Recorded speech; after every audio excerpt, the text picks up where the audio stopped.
بسم اللہ الرحمن الرحیم۔ السلام علیکم ورحمۃ اللہ وبرکاتہ۔ محترم ناظرین، نظر بد سے حفاظت کی ایک مختصر دعا۔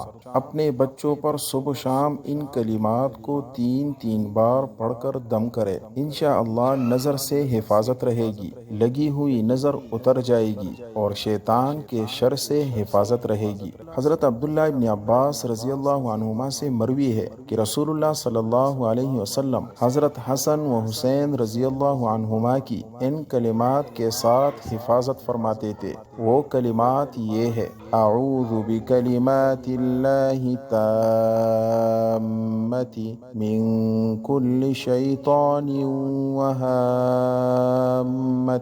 ومن کل عین لامۃ۔